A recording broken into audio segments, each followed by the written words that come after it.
Gangnam Squad, resign. MCJ after hip hop, public bay after hip hop. Muna di ko din tomorrow,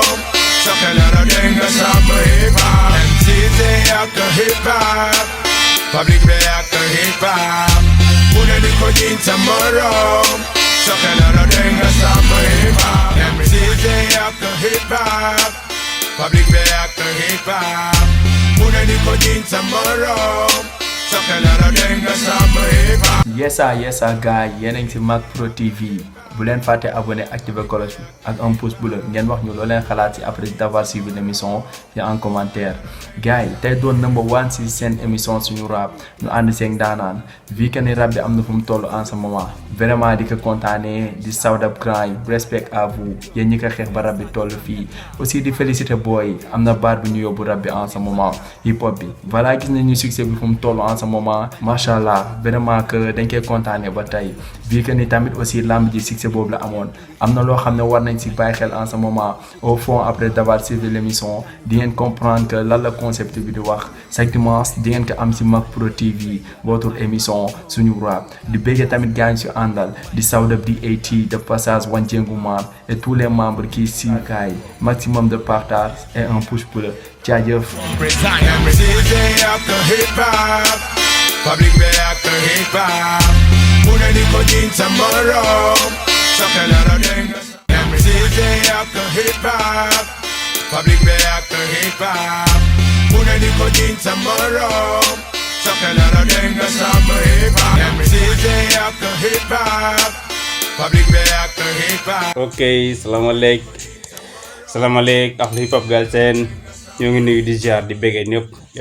rawat na waa Mac Pro TV. Thian Mbaye la aka jox ma Mr Punchline di nuyu di ziar waaw tey dañoo ñëw ak yéen suñu premier numéro suñu rap nag benn émission la buy am chaque dimanche nekk émission boo xamante dañuy waxtaanee ak yéen lu xew ci suñu rap bi quoi suñu rap bi nag instant bi nii macha allah nice ci niveau bi mu toll nii wax dëgg fa yàlla nice quoi mais laata loolu yëpp dañuy jaayfal di jaay suñu frère yi maanaam old school yi mention spéciale si ñoom ndaxte affaire bi bu muy métti ñoom ñoo fi nekkoon di ko xeexal bu muy métti ñoom ñoo fi nekkoon di ko teewal jëlee ko si mbedd mi yóbbu ko ci kër yi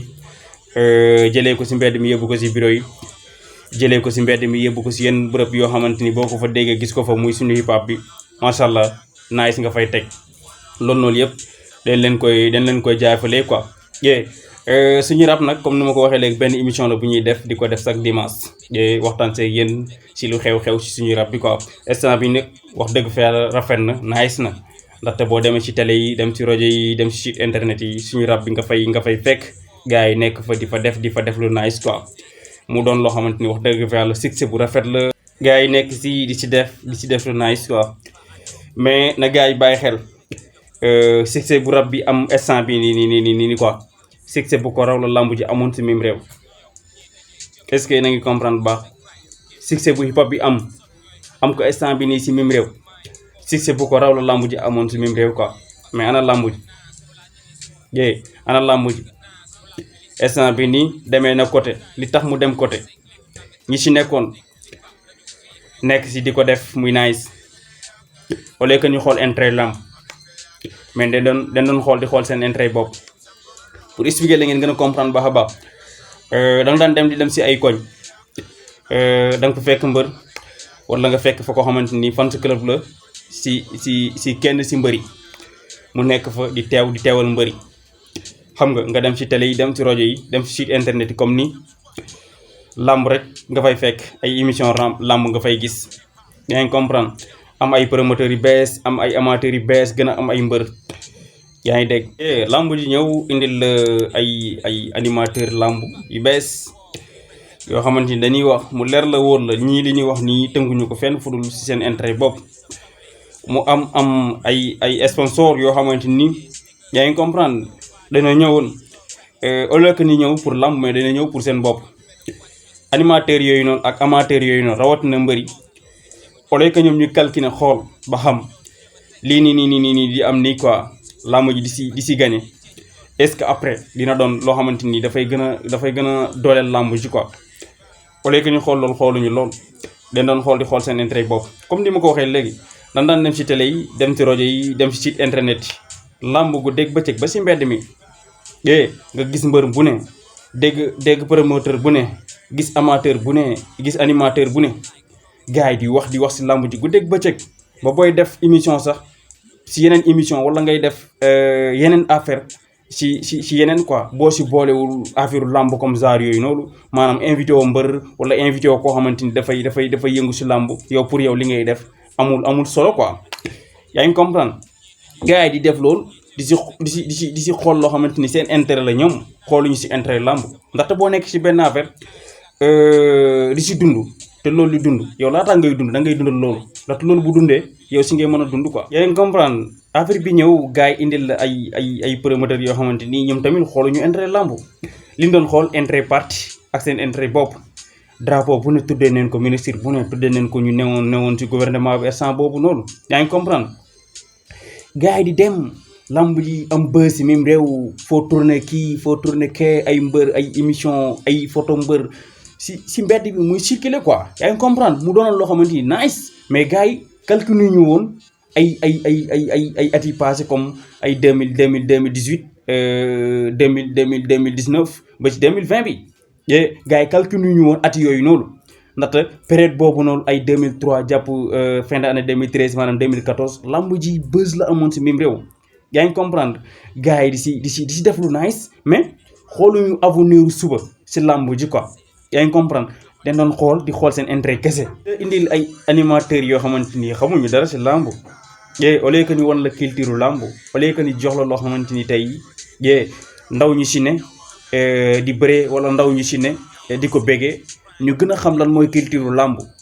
au lieu que ni indil la loo xamante ni tey lii moo tax ñuy wax làmb quoi mais dañuy ñëw di defar yow émission di tudd ay ministre bii di tudd ministre bee xam nga di tudd loo xamante ni yow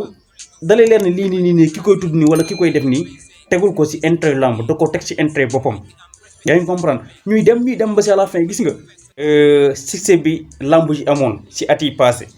succès bu ko raw instant bi nii la hip hop bi am.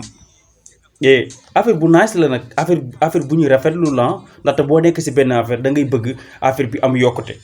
am benn gis-gis boo xamante ni ñu doon ko xool démb di ko xeeb tey dañ koy xool di ko nawloo yaa ngi comprendre ndaxte sànq bi may joxe exemple si mbër yi pour ngeen comprendre xam bu baax a baax fi may waxee quoi bu njëkk mbër buñ ne mbër nga rek daf lay métti mais gars yi dañoo dem ba si biir ba boo taxawee wax ne man mbër laa rek fierté ngay doon. si sa famille quoi yaa ngi comprendre bu njëkk tamit hip hop bi noonu la demee woon da doon taxaw ne man rappeur la ñi jàppale kuy tux jàppale kuy naan jàppale koo xamante ni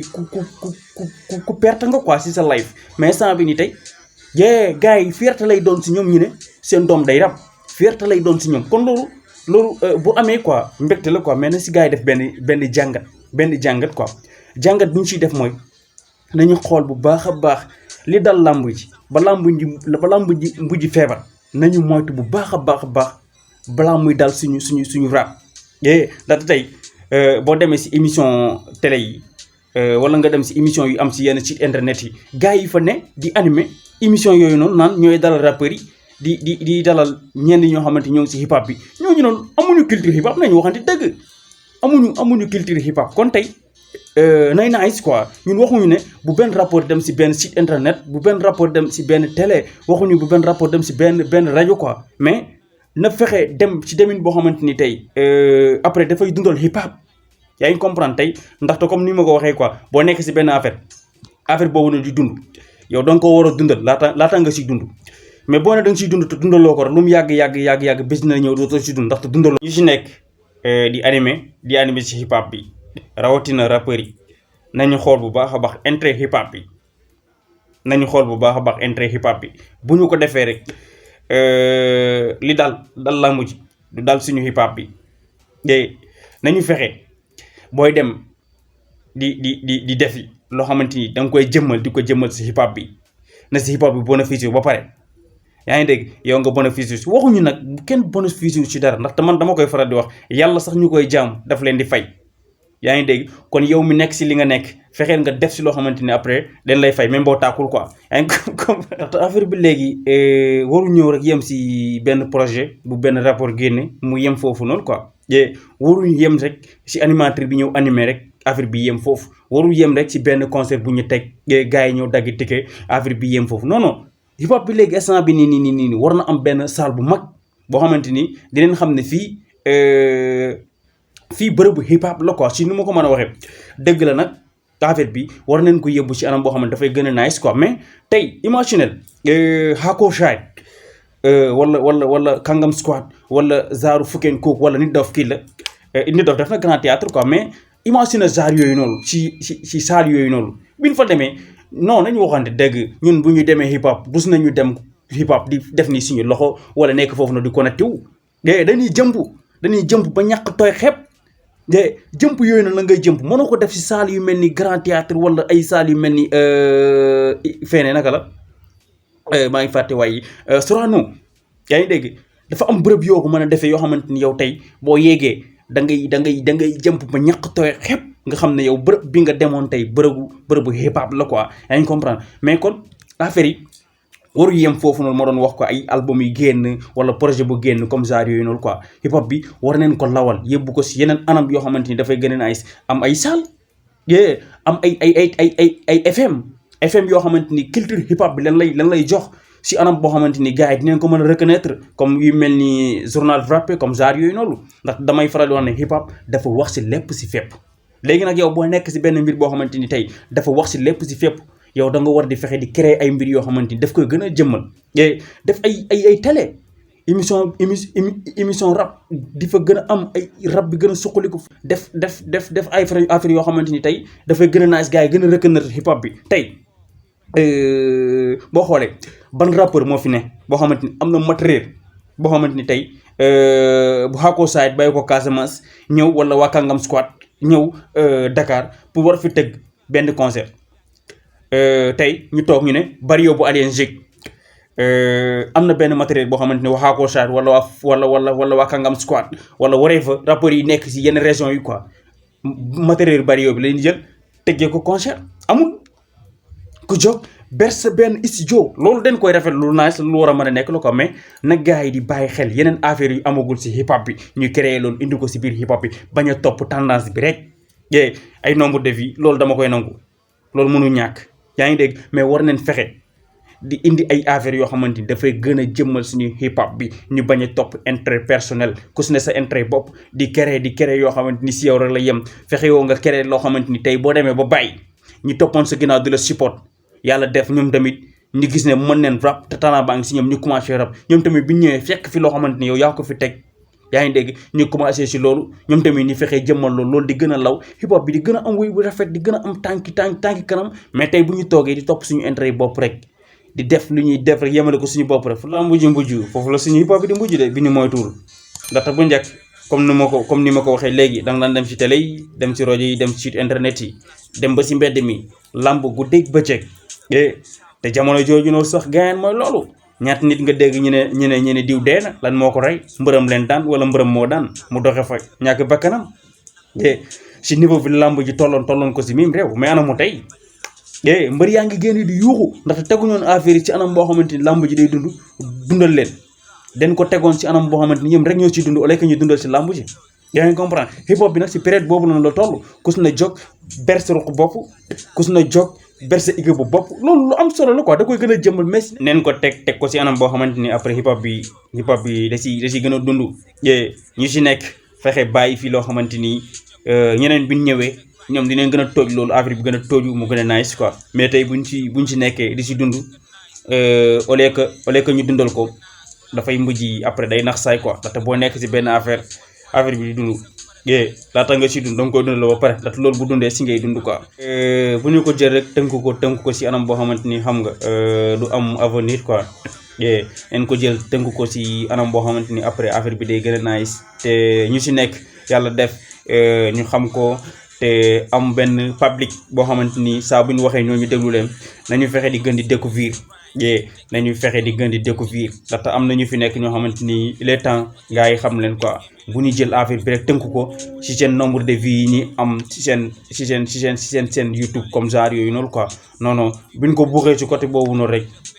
lu dal làmb ji moo ni mujj dal quoi ndaxte buñ ko tënk ko sa intérêt seen YouTube wala nga tënk ko sa intérêt bopp yow kese rek affaire bi dafay dem ba à la fin hip hop bi dootu ci business quoi kon nag nañu fexe lépp luñ ciy def rek après ñu xam ne lii nii hip hop bi de ci business ba pare yow mi koy def nga soog ci business quoi